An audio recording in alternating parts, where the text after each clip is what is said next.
For the third time since President Muhammadu Buhari left the country for his medical leave in the United Kingdom, Acting President Yemi Osinbajo chaired the weekly Federal Executive Council meeting. After over 5 hours behind closed doors, Information Minister Lai Mohammed led some of his colleagues to address the press.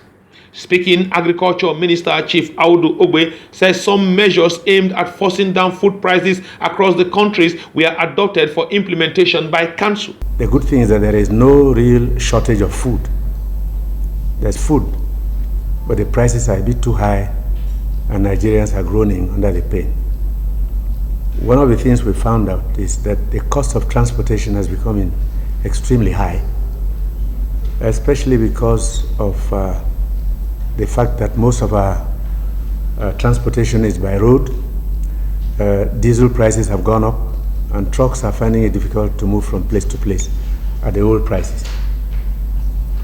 So we've considered the following alternatives: using railway wagons along the current railway network, as we did before when we moved cattle from the northwest to Lagos. We brought down the costs.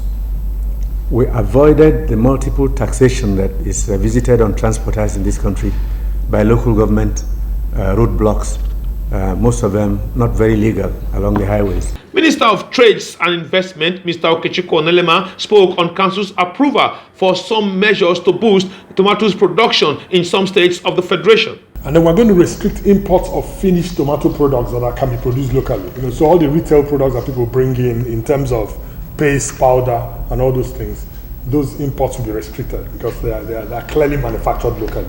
Power, Works and Housing Minister Mr. Babatunde Raji Fashola spoke on Council's approval of a 21 billion naira contract for the construction of the Ilorin-Kabba road. Justification for the memo and consequent approval is consistent with our promise to continue to reduce travel time, to ease the cost of doing business and the cost of goods and services.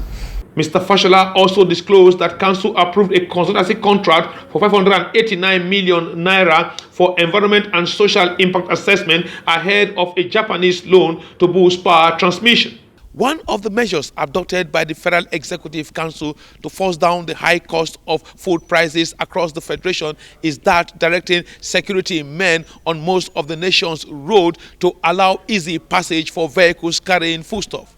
But will they comply considering the amount of money they collect from drivers as bribe? Indeed, only time will tell. From the Aso Rock Presidential Villa, I'm Ikaro Atta, ITV News, Abuja.